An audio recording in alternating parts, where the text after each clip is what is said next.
आप सभी का दिव्य आराधना चैनल में बहुत बहुत स्वागत है। हिंदू पंचांग के अनुसार महीने में 2 बार एकादशी आती हैं, शुक्ल पक्ष की एकादशी और कृष्ण पक्ष की एकादशी। इस तरह साल में 24 एकादशी होती हैं और यदि अधिक मास होता है तो उस वर्ष 2 एकादशी और जुड़ जाती हैं, तो इस तरह 26 एकादशी होती हैं। एकादशी का व्रत भगवान विष्णु जी को समर्पित किया जाता है। हम भगवान विष्णु के स्वरूप की पूजा करते हैं। कार्तिक मास की कृष्ण पक्ष की एकादशी का नाम रमा एकादशी है। यह एकादशी दीपावली के 4 दिन पूर्व पड़ने वाली कार्तिक मास के कृष्ण पक्ष की इस एकादशी को लक्ष्मी जी के नाम पर रमा एकादशी कहा जाता है। इस दिन भगवान विष्णु के पूर्ण अवतार कृष्ण जी के केशव रूप की पूजा आराधना की जाती है। इस एकादशी का व्रत करने से जीवन में वैभव आता है।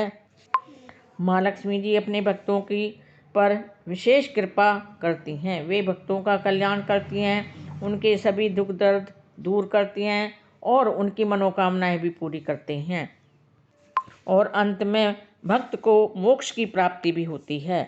अब बात करते हैं कैसे करें रमा एकादशी की पूजा अर्चना। मेरा वीडियो शुरू करने से पहले आप सभी से मेरी प्रार्थना है, आप मेरे वीडियो को लाइक शेयर सब्सक्राइब अवश्य करें, बेल आइकन भी प्रेस करें, जिससे मेरे सभी नोटिफिकेशन आपको मिलते रहें और आप मेरे वीडियो को अंत तक अवश्य देखें।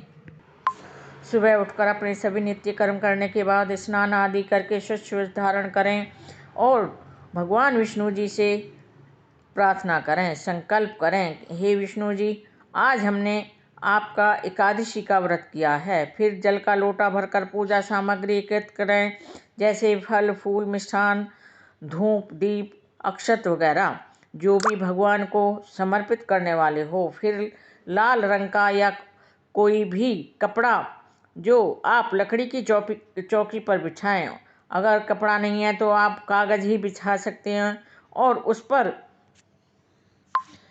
गणेश लक्ष्मी जी को विराजमान करें और विष्णु जी की भी मूर्ति विराजमान करें। एक कलश का लोटा भरकर जल का लोटा भरकर उसमें थोड़ा सा गंगा जल मिलाएं और उसे भी स्थापित कर दें।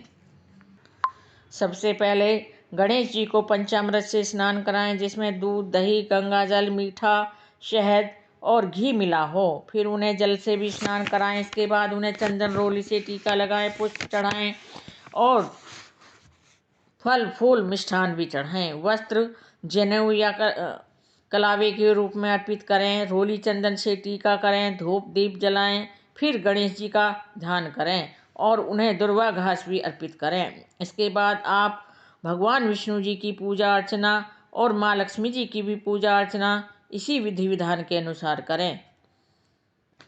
जो कलश की स्थापना आपने की है उसकी भी पूजा अर्चना इसी विधि विधान से करें और फिर एकादशी की व्रत कथा पढ़ें। एक बात ध्यान अवश्य रखें, इस दिन पूजा में और खाने में चावल का प्रयोग बिल्कुल ना करें।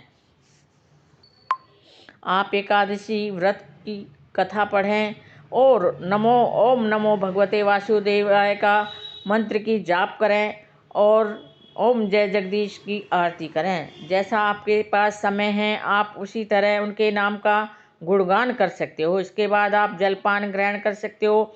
इस दिन अन्न का इस्तेमाल ना करें, फलहार के रूप में ही भोजन ग्रहण करें और पहले अपने ईश्वर को भोग लगाएं, फिर स्वयं भोजन ग्रहण करें। सारा दिन भगवान की स्मृति में रहें और आप एक नेक काम अवश्य करें, छोटे से छोटा हो परंतु आप इस बात का ध्यान अवश्य रखें, आप किसी के बारे में बुरा न सोचें। अगले दिन सुबह को फिर नित्य कर्म करके स्नान आदि करके भोजन बनाएं और उसी में चावल का इस्तेमाल भी करने की कोशिश अवश्य करें। भगवान को भोग लगाएं और किसी ब्राह्मण को भी भोजन करा सकते हो।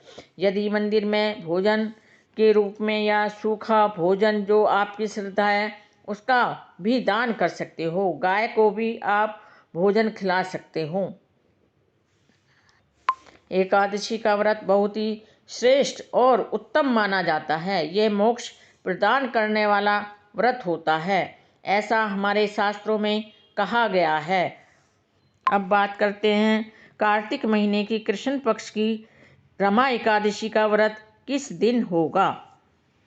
तिथि का प्रारंभ होगा 8 नवंबर 2023 दिन बुधवार सुबह 8:24 पर और तिथि समाप्ति होगी 9 नवंबर 2023 दिन गुरुवार को सुबह 10:42 पर। इस तरह रमा एकादशी का व्रत होगा 9 नवंबर 2023 दिन गुरुवार। यह थी मेरी रमा एकादशी व्रत की संपूर्ण जानकारी। मेरे वीडियो में अंत तक बने रहने के लिए आप सभी का कोटि कोटि धन्यवाद। और आप कमेंट बॉक्स में जय श्री कृष्ण अवश्य लिखें। शुक्रिया।